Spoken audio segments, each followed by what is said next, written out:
Greetings and welcome to this edition of Positronic. I am Barry P. Cook. I'm here to talk about the latest episode of Batwoman, Season 3. It was called Meet Your Maker. And as it starts, a newly freed Ivy attacks some fishermen at the edge of a lake and walks out of the lake into the sunlight, but between the sunlight and the water, somehow she's still not getting her strength back. Ryan visits her adopted mom's grave and talks to her as if she were there, seeking advice, because I guess she's not feeling confident that she can do what she needs to do to help the city. Luke, meanwhile, is feeling a need to learn how to fight since his encounter with Marcus. Apparently, Ryan's birth mother is longtime friends with John Diggle, and she's called him because she's afraid that when Marcus comes out of his current state, which don't forget, he's been drained of, I guess, his vitality by the potion, just as Ivy had been, he's going to go after Ryan, and she wants to hire Diggle as her head of security. She tells him that she's been told that the Joker's joy buzzer could restore Marcus to his senses if he gets zapped with it again, which is kind of weird, but okay. Ivy and Montoya, meanwhile, are together, and they engage in some kind of a weird wind-related ritual. I wasn't entirely sure what was going on there. Something to do with Ivy's powers. They were doing this, I guess, to try to send a signal out to Mary so that Mary would come there, so that Ivy can draw off of her energy or something to restore herself. Meanwhile, Luke, Sophie, and Ryan encounter Poison Ivy in the woods when they stop to help someone while on their way to finding Ivy in the woods. And it doesn't go well because Ivy manages to kill the person that they stopped to help and then begins to chase them. When they finally find some kind of shelter in the woods in a cabin that happens to be there, Luke tells that he feels like Mary's plight is his fault and that he's not a hero. At which point Ryan tells him that the best way to know that you're on the journey to becoming a hero is that you fail. And she reminds him that both Alice and Ivy escaped from Sophie, even though she was in security for 5 years, at which point Sophie reminds him that Ryan, who fancies herself a detective, didn't notice that her best friend was infected by Poison Ivy, at which point Ryan says they need Luke and that he therefore absolutely cannot fall apart and absolutely can, in fact, be a hero. So they were throwing a little shade at each other to try to make him feel better. After Ivy and Montoya have a talk in which Montoya tries to convince Pam that Batwoman won't kill her if she can change, Ivy puts the whammy on Montoya and, her little Poison Ivy whammy, and tells her to stay put and that she's off to kill Batwoman.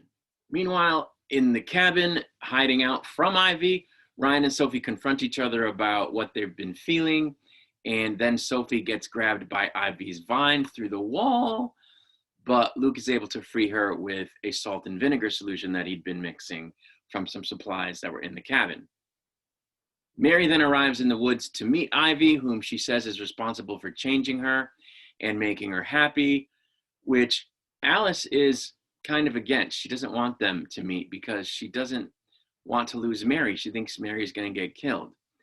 And Mary says, I get it. And despite all the ways that they've both directly and indirectly harmed each other in recent times, they really get each other.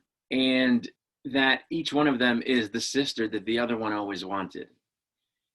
That each one of them is filling the space of a sister that they always wanted but never had, even though they each had a sister in common and were sisters but didn't know each other. Anyway, she also says that she understands that Alice is just someone who wants her freedom and that she's grateful for how Alice has supported her. I thought this was a really great scene. I love what they're doing with these two characters in the last few episodes since Mary started her journey towards becoming Poison Mary. In the beginning of this series, the Alice character got old really quick.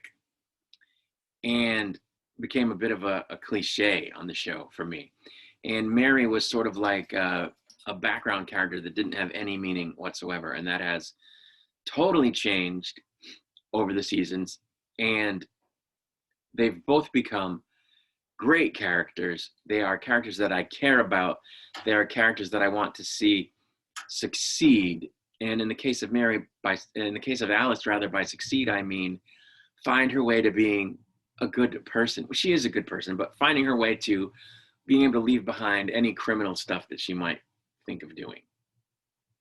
And I think she can get there. And I keep saying that I want her to be Beth again. And I do, but not completely. I want her to be Alice, but I want her spirit to sort of be mostly Beth Kane. I want her to regain, I should say, her original self, because I think her original self, it's who she really is, and that's who she should be. She should be who she really is, but I don't want her to lose the parts of her that are Alice. It's complicated. I think Beth is Alice, Alice is Beth, but the balance is out of whack. So I'd like to see the balance change a little bit, although the Alice character is so cool, the way she dresses, the way she, behaves. So I wouldn't want her to lose that too much. I guess I just want her sensibilities to be her original self, her original innocent, good person self, but I want her to maintain the wacky characteristics of Alice. And I think they can get there. I think that's what they've been driving towards. And I think it's so great. And I just want someone in her family to tell Alice that they love her. She wants love. She wants to be loved. And I think she's deserving of it. And I just hope that she finds it. I mean, I guess she kind of had it with her boyfriend guy there, but that's, it's a boyfriend. It's not family. It's different. Her dad has said some kind things about her at one point, but, he stopped short of saying he loved her.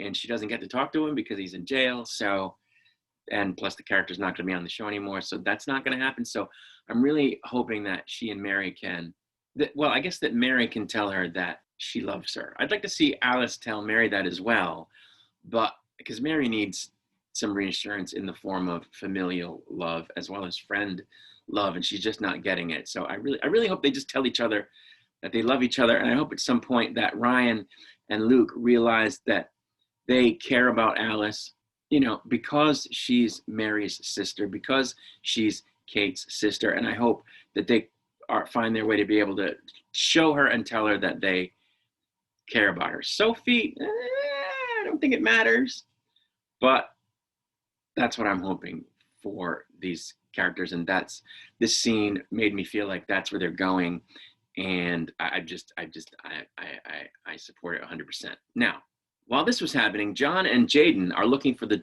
Joker buzzer. They break into GCPD headquarters, actually, which I don't see how they did that, but okay. And during this, Jada tells John that the reason she doesn't really treat Ryan like a daughter is because she's afraid that the closer she gets to her, the more likely it is that Ryan will be a victim of her own craziness, her own chaotic life, and of course, Marcus. And then she finds the buzzer in Montoya's desk. I really liked that moment, and I've liked a couple of Jaden's more recent moments because the first two seasons of this show, more the first than the second, were kind of bad. I was so concerned that they were going to ruin the good story arcs that they had set up in the beginning of the season by having Ryan's mother be the villain of the season and kind of be like one-dimensional, and that it would keep coming up, oh, your mother is doing this and we got to stop her. Oh, your mother's doing that, we got to stop her. They didn't go that way. They've made her into someone who's really a good person that abandoned Ryan, not because she was selfish, but because she was afraid for her.